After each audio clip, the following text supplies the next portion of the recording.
Le Seigneur soit avec vous. Et avec votre esprit. Évangile de Jésus-Christ selon saint Matthieu. Gloire à toi, Seigneur. En ce temps-là, Jésus se mit de nouveau à parler aux grands prêtres et aux pharisiens, et il leur dit en parabole. Le royaume des cieux est comparable à un roi qui célébra les noces de son fils. Il envoya ses serviteurs appeler à la noce les invités, mais ceux-ci ne voulaient pas venir.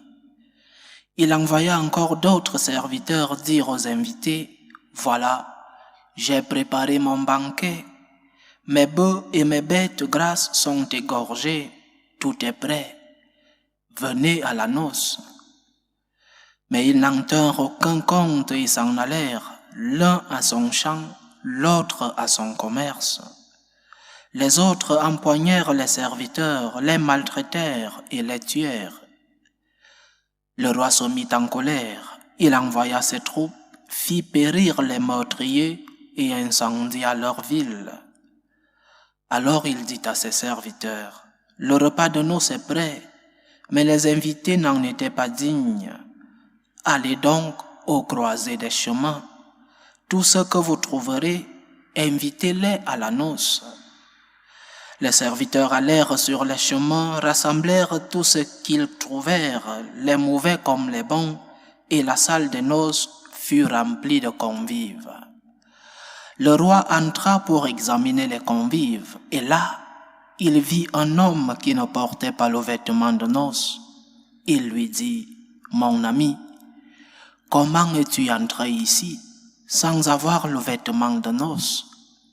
L'autre garda le silence.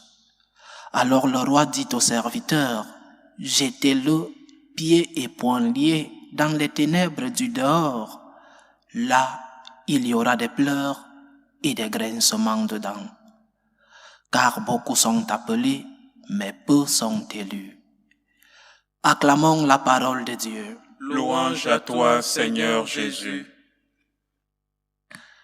Beaucoup de fois, nous nous posons la question de savoir pourquoi certains ont la foi et d'autres non. Pourquoi certaines personnes croient en Dieu et d'autres non.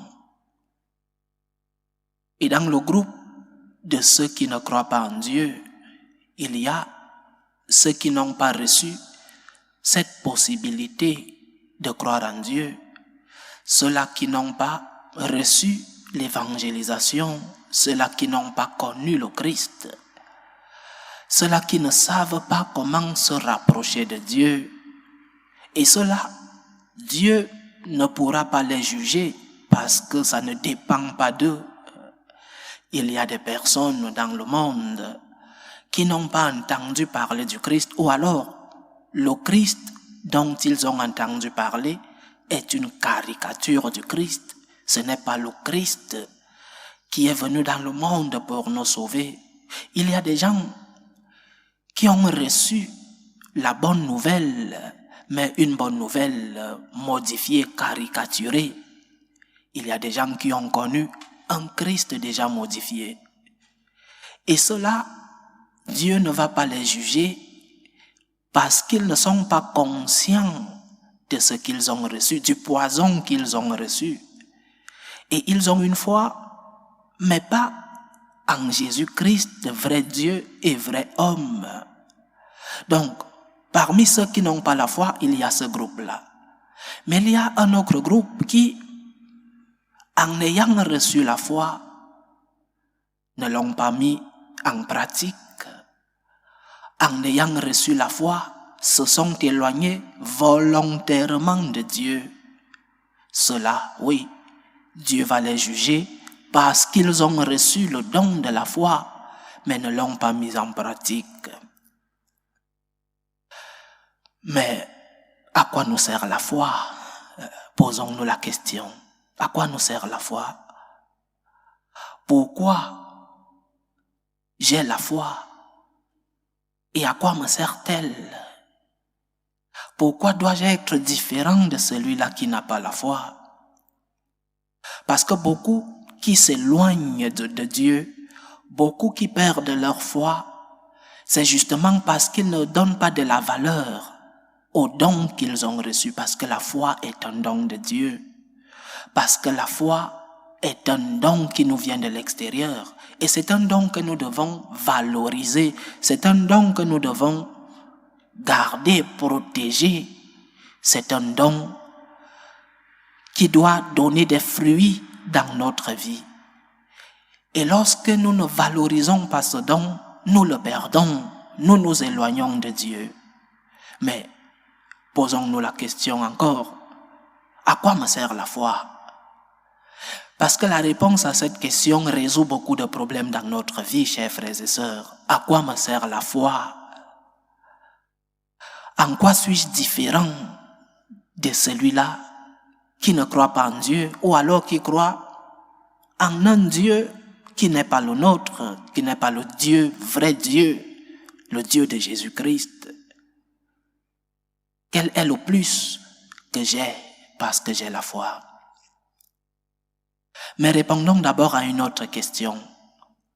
Pourquoi des personnes qui ont bien reçu une éducation chrétienne dans leur enfance, pourquoi perdent-elles cette éducation? Pourquoi perdent-elles cette foi? Parce que le don de la foi te demande des sacrifices. Parce que le don de la foi te demande beaucoup de choses que tu crois que la vie t'a données gratuitement. Beaucoup de choses que tu crois que tu as travaillé par tes propres efforts. La lumière de la foi te montre ta petitesse.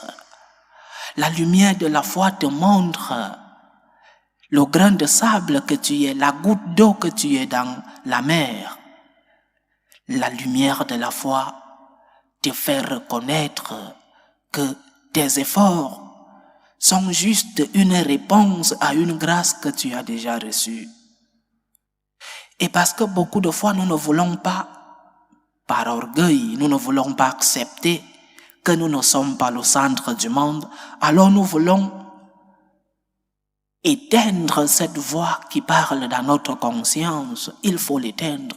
Il faut s'éloigner de cette voix qui me parle. Il faut s'éloigner de cette lumière qui me dit ce qui est bien et ce qui est mauvais. Parce que la foi te demande des sacrifices. Alors beaucoup s'éloignent d'elle. Parce que la foi ne te permet pas d'avoir une vie si commode comme tu voudrais l'avoir. Parce que la foi, la lumière de la foi, la voix de Dieu que tu as parce que tu as la foi, te demande de faire des choses que tu dois faire et que peut-être les autres font parce qu'ils n'ont pas cette foi. Donc, ceux qui s'éloignent de Dieu, c'est parce qu'ils veulent éteindre la voix qui leur parle dans la conscience. Et nous qui avons accepté d'écouter cette voix, nous recevons des bénéfices de la foi que nous avons. À quoi me sert la foi? La foi me sert à avoir la lumière pour distinguer le bien du mal, la distinction du bien et du mal. Cette lumière qui me guide les pas et qui me montre ce qui est bien et ce qui est mauvais dans ce monde plein de relativisme, dans ce monde plein d'indifférence, dans ce monde sécularisé. La foi me donne la lumière, pas la lumière de la majorité, pas la lumière de l'opinion publique, mais la lumière qui me vient de Dieu. Parce que j'ai la foi, Dieu me parle dans ma conscience et me dit « ceci est mauvais et ceci est bien ». Dieu guide mes pas vers le bien. Parce que j'ai la foi, je sais distinguer ce qui est bien de ce qui est mauvais. Dans cette culture de l'individualisme où nous prenons nous-mêmes nos décisions, nous décidons nous-mêmes ce qui est bien et ce qui est mauvais, nous ne voulons rien de l'extérieur. Une voix extérieure à la mienne est gênante. Il faut il faut l'éteindre. Nous, parce que nous avons la foi, nous acceptons cette voix extérieure à nous, cette voix qui est la voix de Dieu. Nous ne prenons pas les décisions sur ce qui est bien et sur ce qui est mal. Par nos propres caprices, nous acceptons que le bien est objectif. Il y a des actes objectivement mauvais et il y a des actes objectivement bons. Le bien ou le mal ne dépendent pas de moi. Le bien ou le mal dépendent de l'acte posé. Donc ce n'est pas moi qui choisis, qui décide de ce qui est bien et de ce qui est mauvais. Ce n'est non plus la société. Parce que je répète, la majorité peut se tromper. Et nous avons l'expérience dans nos nations de ce que la majorité se trompe toujours. Parfois, je veux dire, la majorité peut se tromper. Donc, la voie, la lumière qui doit guider ma vie de foi, c'est la lumière qui me vient de Dieu. Premier bénéfice de la foi, j'ai la lumière.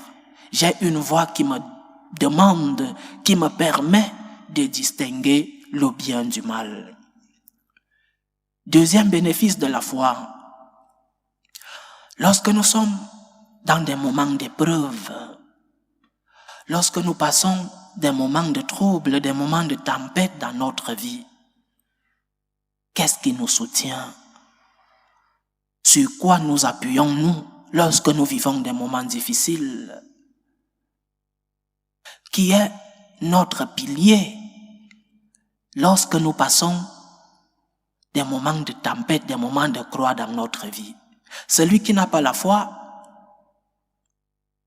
a tout perdu parce qu'il n'a pas un appui. Mais toi qui as la foi, tu as l'espérance.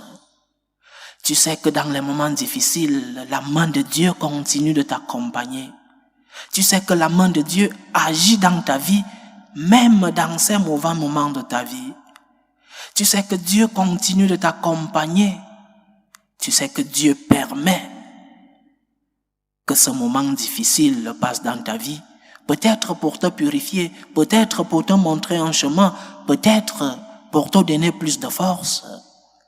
Mais la main de Dieu continue d'être ton appui, d'être ton réconfort dans ces moments de trouble de ta vie. Lorsque tu souffres, dans tes moments de maladie, dans tes moments de crise, qui est ton appui? Celui qui n'a pas de foi.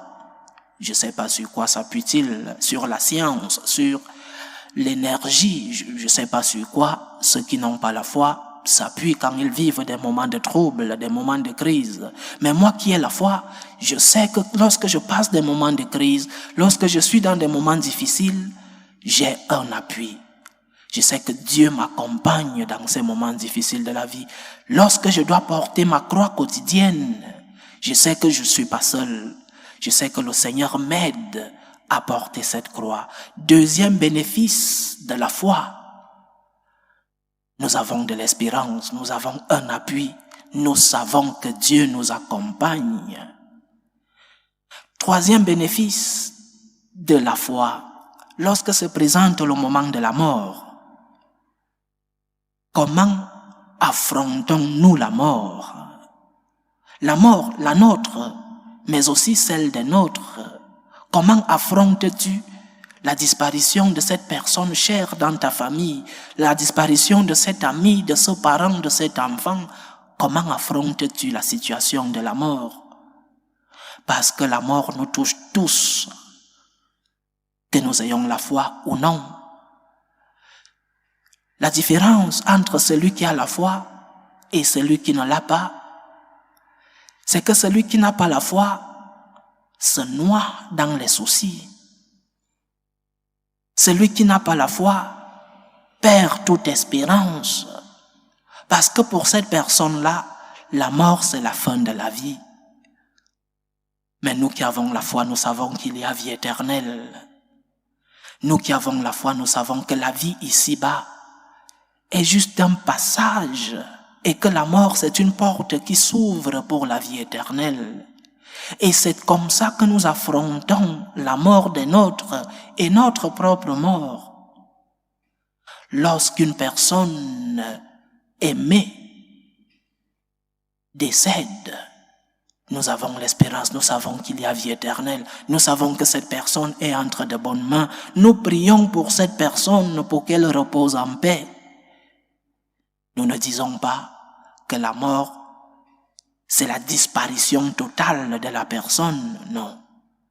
Nous, parce que nous avons la foi, nous savons que cette personne continue d'être en vie et que nous allons la rencontrer quand notre moment arrivera.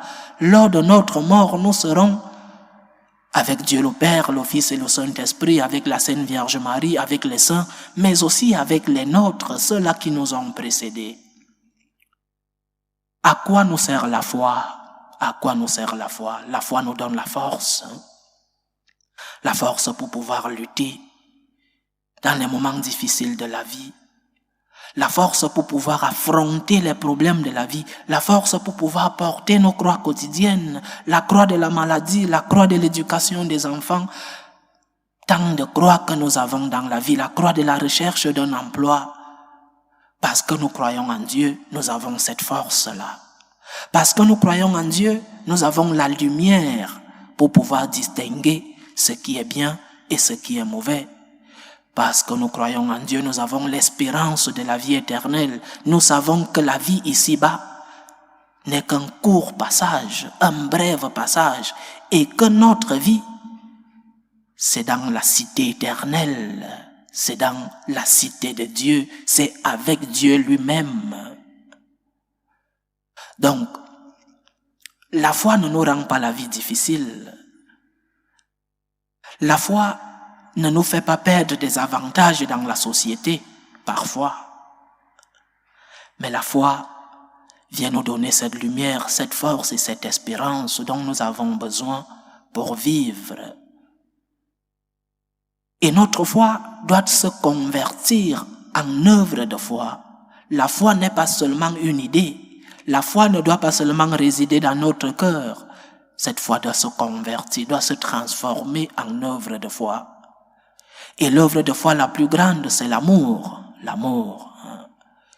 Aimer n'est pas une punition. Celui qui aime a un don. La foi est un don. Et nous, qui essayons de vivre notre foi, nous devons comprendre que nous avons un grand don que le Seigneur a mis en nous. Valorisons ce don. Exerçons notre foi. Une foi qui n'est pas exercée se perd. Et la foi s'exerce dans la prière, dans la pratique des sacrements, dans la charité. Si nous avons une foi seulement de parole, elle va se perdre, chers frères et sœurs. Allons dans le banquet du Seigneur étant habillés comme dans une noce.